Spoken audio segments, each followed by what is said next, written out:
In this series, I'm going to be building an electric guitar for a talented young musician. Now, he's come up with a fantastic design, so all I have to do is build it. It's going to be exciting, it's going to be challenging. I do hope you'll join me.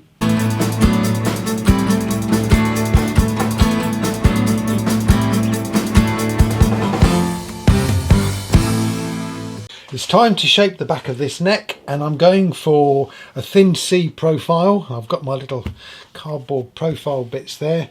I've got my calipers there just to check the depth. Basically what I do to start off with is I mark a couple of lines, one on the side, one on the top, and I'm going to take that corner off on each side and then gradually work round. I've got to be careful not to go too thin, otherwise the truss rod will come through, and we've got some interesting shaping to do on the end here. So let's get going. Now, to start off, I use this neck clamp that I made just to hold the neck solid. I found this is the easiest way to get going. That holds it nice and firm, and I can work on it here. And I'll start with the trusty Shinto file, saw file. This takes off quite a bit of material, and it's yeah, nice thing to use. So right, I'm going to put some music on and get on with it.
Well, okay, that's about 4 hours work, but I'm really pleased with the result. I've got the headstock end shaped now, so it's a nice drift into the headstock. I've got the heel shape. That was something that I was really worried about, but that's come out quite nice indeed. Yeah, it's looking really good. One thing that you probably don't really see on the camera is the wonderful colours that you get in these natural shells. Now, I mean, it was just a set of shells I bought from a craft shop, basically for putting in your plant pot, I think. But you get amazing colours in there. Yeah, it's really lovely. Anyway, the neck is pretty much done, which is a good job because now I need to concentrate on the body. Okay, I've got my body clamp out, I've got the router out, I've made a template for the neck pocket using the technique that I sort of demonstrated in a previous video. I'm based around the actual neck that I've done, so it should fit absolutely perfect, he says. Before I put it on the table there and route it, I'm going to take some material out with a force and a bit.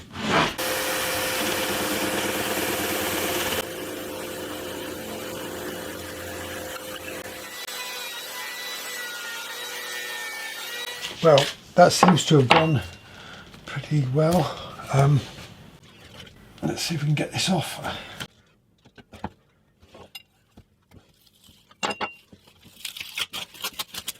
Okay.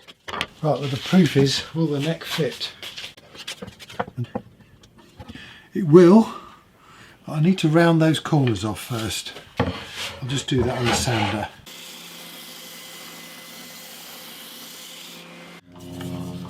I also might have to just chisel away a little bit at the ends there because I didn't make the router template big enough.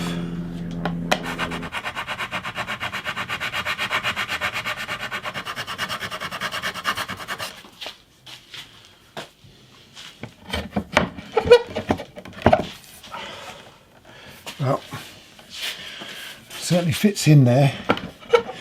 Not quite as tight as I would have liked, but it's okay. By the time we've got some glue in there, it's going to be good.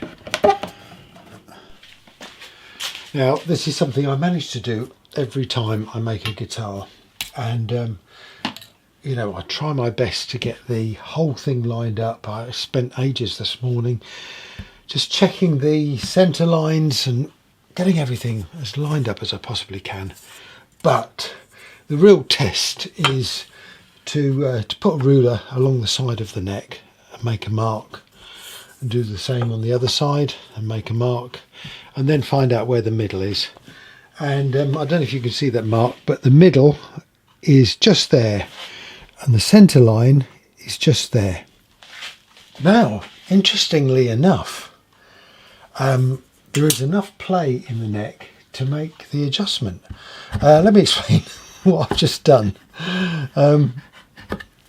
I've got some masking tape on that side of the neck and some masking tape, and there's just 2 layers of masking tape, not a lot, and I've just pushed that into there and done all my measurements again, and in actual fact it's now spot on. So it's just that slight adjustment there. That's incredible. Okay. Well, it looks like I'm back on track again. I just need to be mindful when I stick the neck in that I've got to make sure that I push it up towards the top there. I mean, this is such a small movement. It's amazing what difference it makes. Well, hello there. I'm back in the workshop after a few days of having a bit of a bug, and well, I've taken the opportunity while I've been sat there moping to watch some of Paul at Milehouse Studios videos. And well, Paul, I'll be perfectly honest with you, I don't understand a lot of what you say, mate, but you did install a trem system, and there's me scribbling down all the depths of the router. So cheers for that. That's really helped. Anyway, I now know why I don't like solid body guitars. I just don't like routers. And a solid body guitar, there's a lot of routing, and you know, you build your templates and you try your best and you still end up cutting a little bit more off than you needed to, but fortunately that's covered by a plate, so it's not a problem. But oh my goodness me, the smell of burning wood and trying to route this stuff, and I've still got quite a bit more routing to do. One of the things I've got to do, which I'm sort of dreading, is to round all the edges of the back, and I'm really torn about what to do with the binding on the top there. I really just don't know whether to route a slot, because if I'm going to put binding on, I need to route the slot for it, the rebate, while the top is flat before I shape it, because that would be a nightmare. Anyway, what I want to do first off is drill all the holes for the controls and get that cavity routed out. Now, before I do that, I need to make myself a template. I marked a template up, so if I just flip that over for the time being, don't know if you can see that, but that lines up with where the control holes are going to be, so I should be able to route a nice cavity to handle that. I need to cut this out, and I need to do it with the scroll saw, and I've also done one in this bit of scrap wood here for the cover, which will fit nicely over the top of that, hopefully. Right, so let's get on with that. Problem with me is I don't invest. What I should do is invest in some really decent router bits, but in the end I always end up with the cheap ones, and yeah, they're not great, especially if you're working on hardwoods. I mean, they do the job, but as Ben Crowe always used to say, and probably still does, you know, put some money in a good router bit and it'll last you for ages. Should just do it. Right, that's fixed on the table. Let's get the blade. Mind you, this is a classic Dave underinvestment, which has turned out to be really good. You know, bought in a supermarket, a lot cheaper than you can buy it anywhere else, and well, it really does the job amazingly well.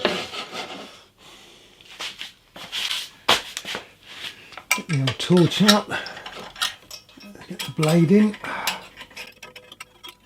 There we go. And knock the blade down, and we're ready to go.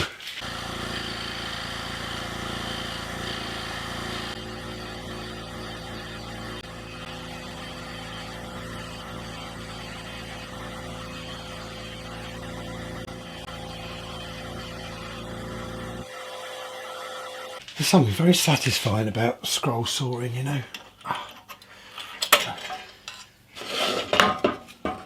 Here we go. One thing that's really important to do when you're making these sort of templates is to take your registration lines through the gap. Something I always forget. Unless you've done that, you can't line the thing up properly. Okay, well, I need to drill right the way through from the front to the back with these controls, so I've got some little pilot holes here. I'm going to go through those, make a mark.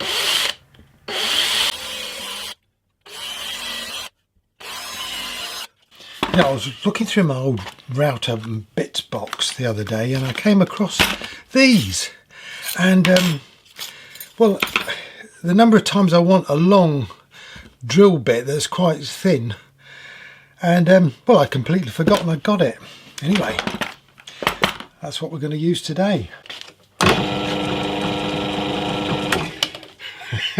That's probably why I don't use it. Going cheap, see, never pays.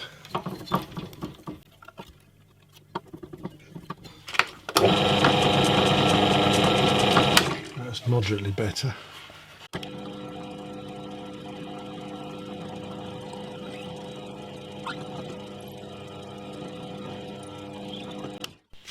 Now, all those strange lines on the template line up with the holes, and basically what I've done is I've joined up all the holes with a ruler. I'm sorry, you probably can't see it very clearly. I've then used my 90-degree angle to put the across all the way through the centre of each hole, and then that lines up with the marks that I've got on here. So there's a mark there, there's a mark just there, so that means I can position that. The one thing I was worried about was the pickup switch, because that's a bit bigger than all the pots. So I'm just using 2 push-pull pots, so there'll be a volume and tone, and you'll be able to push them and pull them to change the the pickup wiring on each of the humbuckers. Anyway, that looks pretty good. I'm going to mark that with a pencil, and then you have to get the Forstner bits out again. I didn't bore you with that, but I've got a load of holes there, so I've got to stick the template on now. Yeah, go on, stick it there, Dave.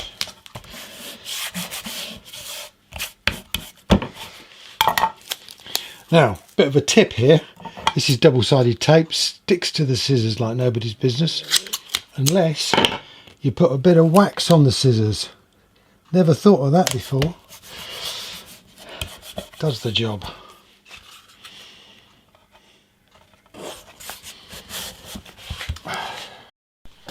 Well, I'm pleased to say that's done. I didn't bore you with it. Let's get this off.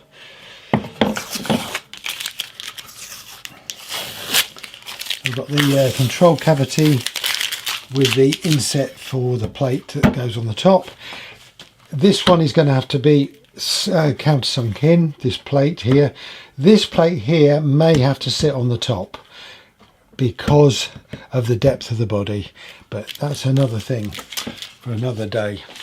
I did just manage to sharpen this router blade, and yeah, well, it cut through really nicely. Now I'm going to use this beastie to put a nice curve all round the back of the body. Well, I tried this router bit on a test piece and it seemed to come out all right. There was no sort of chip away or burning, so I tried it on the guitar, and to be honest with you, it looks pretty good. Even the dodgy bits at the end here have come out all right, so that's going to be really good, and it's really starting to look like a guitar now. Right, it's decision time. I've got the patient on the workbench here. I've routed the back, routed the control cavity, the binding. I've been toing and froing over this. Do I put binding on this guitar or do I just leave it? The trouble is I'm going to be shaping the back down so that the top is going to go probably to about 1 millimetre thick on the edge there, and that's going to look, I think, really silly. Most of the guitar is going to be black, with the top being sort of sanded back so you've got the grain coming through. I just think it needs a binding, and if I'm going to do it, I've got to route it now. I have to be honest with you, watching Paul at Milehouse Studios the other day, where he just launched into routing and just got it done like there was no problem with it at all. Yeah, it gave me a new lease of confidence, and I think I can do this. Come on, let's have a go.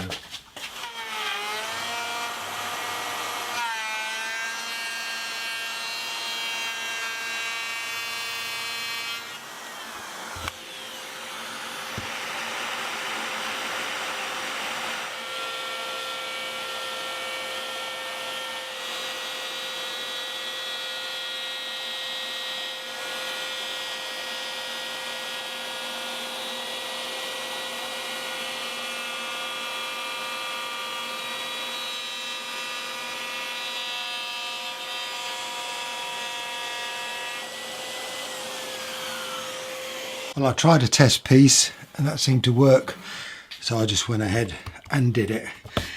And yeah, well, it took me 3 runs at it, just taking the time, but that looks pretty good to me. Got it all the way round.